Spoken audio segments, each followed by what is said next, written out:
Welcome to Rope Break, a wrestling podcast. I'm Alex here once again to talk to you about the happenings in professional wrestling. This is October. It's being recorded on October 30th, the day before All Hallows Eve, Halloween, if you will, baby. Wrestling, wrestling, wrestling. I'm just going to start straight off. AEW. AEW is having, for me, what is called and what is looked upon as a reset. A reset of before CM Punk was there. Hangman is now the top babyface in the company. Samoa Joe, I guess, is the top heel, but people love Samoa Joe, so I guess we're just in a holding pattern until the injuries and the time offs are over with MJF and everyone else. But we have that going on. Also, the Bucks, they're trying to make the Bucks into a babyface. Slow turn back to babyface Bucks. That's how I view that it's going.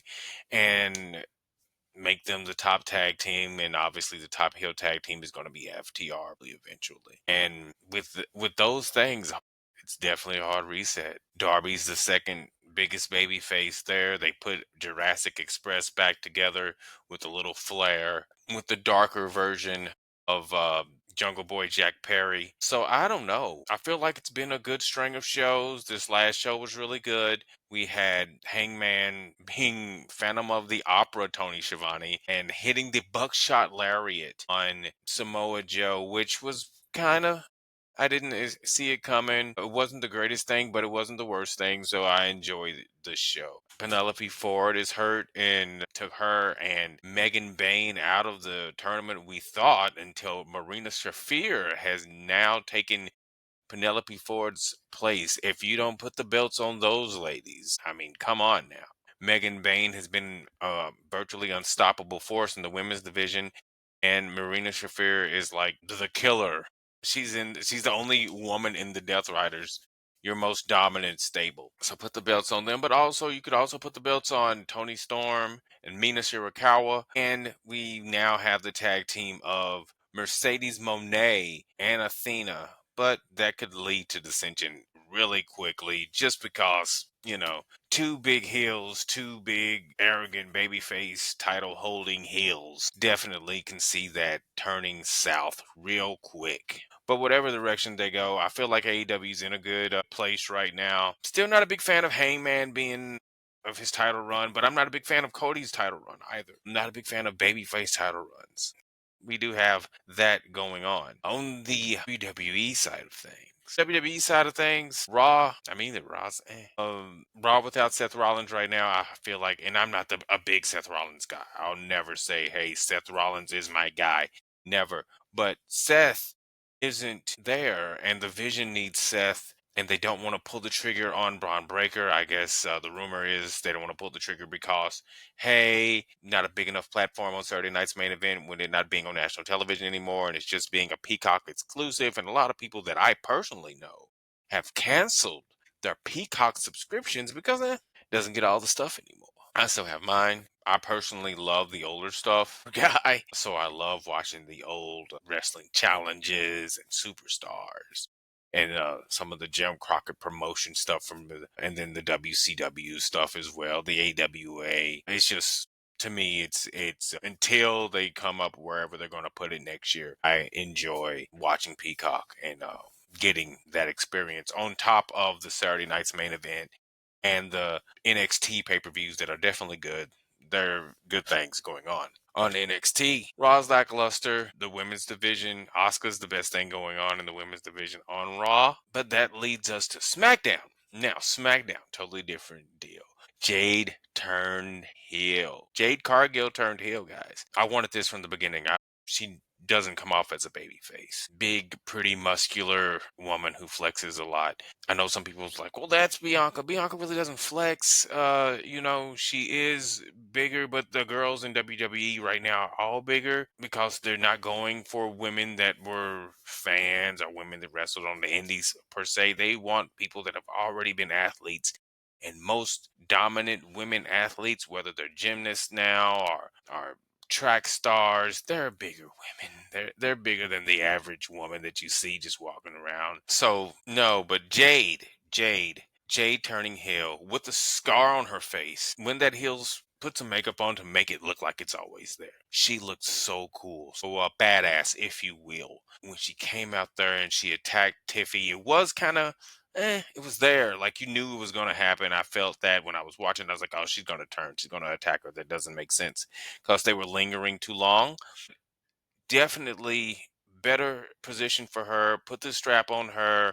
To me, I don't think Tiffany Stratton as a babyface works either. But they want it because she gets the cheers. But there's nothing. Some babyface gets cheers. Some heels getting babyface gets booed. Cena got booed majority of his career. That never made Cena not be a babyface. And then we have Dom, who definitely gets cheered. Everybody loves Dom, but Dom is definitely not a babyface.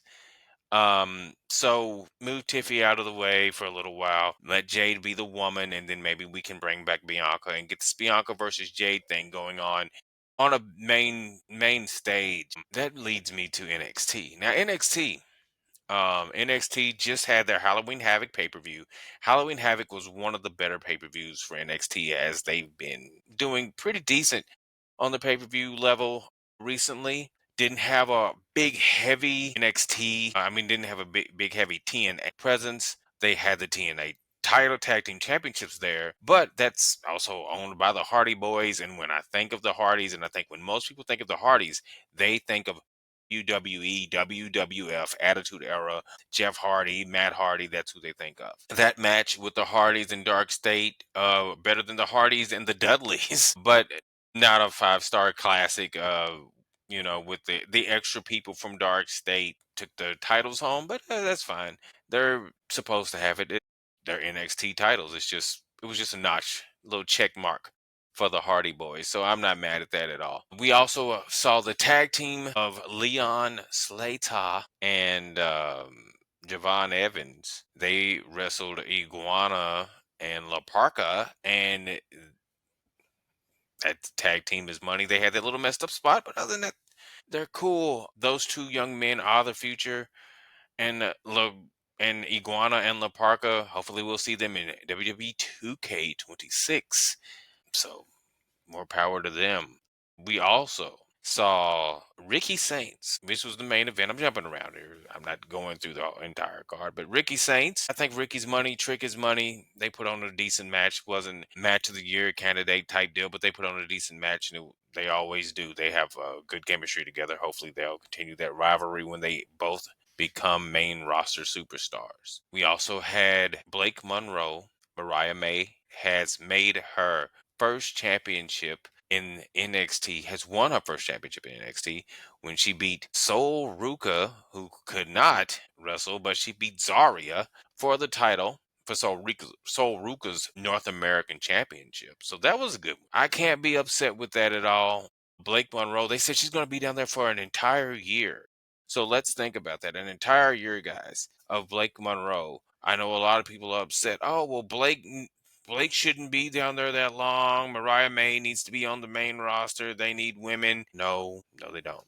They have tons of women. Rhea's a little injured from what I hear, but she'll be back. Liv will be back. NXT is a brand. They want it to be on television. And every television show needs stars. And Blake Monroe is a star. So to build the women's division around Blake Monroe, there's nothing wrong with that. Jordan Grace, on the other hand, considering that she lost her shot at the TNA championship this past Tuesday against the heel turning Kalani Jordan, totally different deal. Jordan Grace needs to be on the main roster, preferably SmackDown for me. SmackDown needs some women, some heavy hitters. Julia needs someone that can go with her right now. I know that they're trying to push Michin. I hope something works for Mia Yim because I love Mia Yim. I love what she did in TNA, but it's not working right now. Whatever they're trying to do on the main roster, it's not. No one's taking that in and embracing her or BFAB. I hope they both find some footing in the women's tag team division very soon. And speaking of the women's tag team division, hopefully Alexa Bliss and Charlotte Flair lose to the Kabuki Warriors. I think Asuka and Kairi need that because the heel turn doesn't make sense unless they are winning titles. They lost so many big matches against Rhea and Io, who are obviously the top women in the company right now. but they lost so many big matches that I think Asuka and Kairi need some type of run until I cannot speak today. Some type of title run until the eventual Kari face turn where we know that's going to happen. We know it's going to happen. Unfortunately, because I'm going to miss Kari. I don't know if anybody else is going to miss Oscar yelling Kari, but sometimes that's the highlight of Monday night. We also have Saturday night's main event coming up. No Cena this Saturday night's main event, with him only having 4 appearances left until the end of his professional wrestling career. But we do have World Heavyweight Championship match of Jey Uso versus CM Punk, babyface versus babyface. I guess Jay's still a babyface. I don't know. Is he heel? Is he face? Is there such thing as Jey Uso fatigue? Are you guys feeling tired of Jey Uso? I can't say Jay's not a star. Can't say Jay's not over. And I feel like a lot of the stuff is internet stuff. And a lot of the stuff is people that don't go to the show. I've been to shows. I've seen Jay. I saw Jay win the Rumble in person. People, all those dislikes, everybody was eating. There were people that were heartbroken that Cena didn't win. They were like, oh, Cena didn't win. Boo. But they still yeeted along with Jay, especially when he brought his son into the ring. Everybody was fine with that. Jay has the presence. Jay brings star power. Jay's been on radio shows. Jay's been on television shows. Jay is a superstar. CM Punk is one of the biggest superstars in wrestling, period. And they're going to go against each other. The rumor is it's going to be thrown out. It's going to be Smaz. And then we're going to just have no champion for, I guess, until maybe Survivor Series. I don't know. But I also think that Survivor Series is going to be some sort of bloodline team versus the Vision, a Vision type team, I guess. I mean, they don't have that many people. I guess Austin Theory is going to be added, and then we're going to get Brock Lesnar. But that's supposed to be the team. I don't see Cena in that match at all. It just seems too dangerous at this stage in his career for Cena to do a match like that. But who knows how this is going to turn out. We also have Jade versus Tiffany Stratton. Please win, Jade. I think that should happen. Like, that just needs to happen. Without question, Jade Cargill needs to be Tiffany Stratton. We need fresh. We need something fresh on SmackDown. Something new, something vibrant. Yes, if Bianca comes back, that's not new, but we haven't seen Bianca since WrestleMania. Think of the pop. Since WrestleMania, we haven't seen Bianca Belair. That's a long time. That's the longest we've not seen her on the main roster. We need her right now. Right now. We need Bianca Belair. Please bring her back. Thank you. Just random stuff. It seems that Vince Russo is back in professional wrestling. He has came back in professional wrestling to professional wrestling via JCW.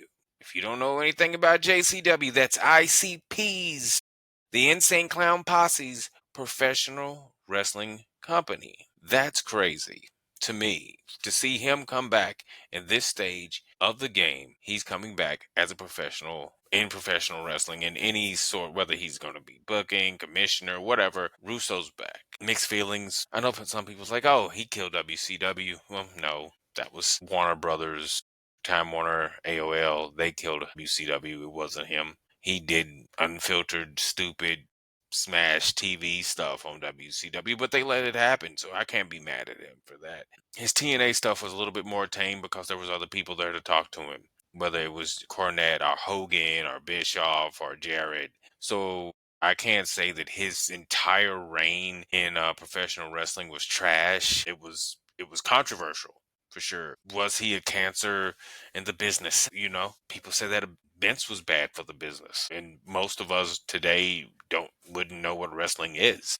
The average person doesn't talk wrestling. Oh, WWE. They don't say anything else, and that wasn't what happened when I was a little tyke. We say wrestling, many things came up.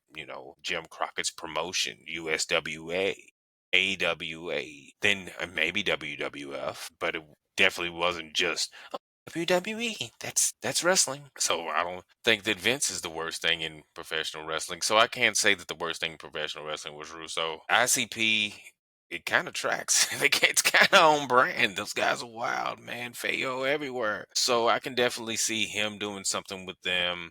They love wrestling. The ICP guys, they love wrestling, even though he says he doesn't. He obviously does love wrestling still, because he wouldn't just be there for no reason other than a payday, obviously. That's what we're all here for. We're here for the payday. But no, good luck to him and Jim. Good luck to him, Vince Russo, and get everything you can, man. And hopefully you'll put some eyes on JCW. There's no eyes on NWA, definitely. And I like NWA. Some parts of NWA reminds me of some parts of NWA reminds me of USWA, but it could just be because it's a studio show. So there's that. Man, to close this off, finally, I want to talk about that it came out that Devon was Devon Dudley, and if you don't know what's going on, Devon Dudley stated in a interview many months back on Maven's channel that he experienced racism, not in ECW, but until he got to the WWF. When he got to the WWF, he experienced a ton of racism from an undisclosed executive higher up in the World Wrestling Federation. It was hinted at, and everybody was throwing out,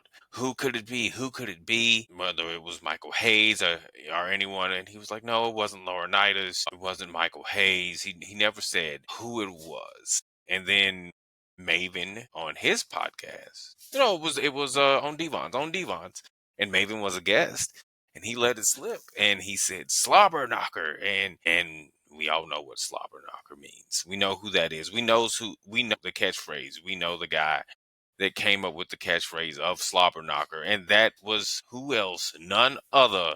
The number one offender, I guess, in professional wrestling of racism. Good old boy. Never meaning no harm. Jim Ross. And if Jim Ross, Devon confirmed it was Jim Ross. So Jim Ross didn't like Devon Dudley because he's a black man. Jim Ross is a legend in professional wrestling, obviously, with many people calling him one of, if not the best professional wrestling announcer ever, ever.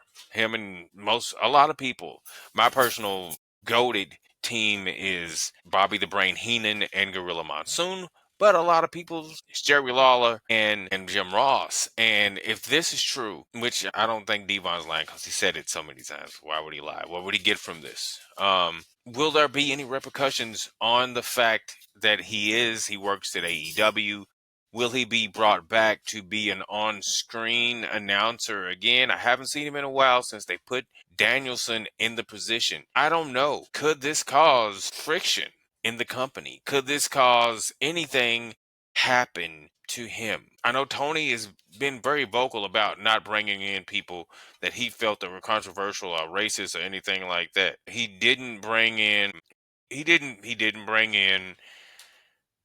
Hogan. He didn't bring in anyone like that. He stated clearly that none of the Hogans were welcome in his company. And Jim Ross, sorry to say it, Hulk Hogan is a bigger star than Jim Ross. Was a bigger star than Jim Ross is. But should he let Jim Ross go?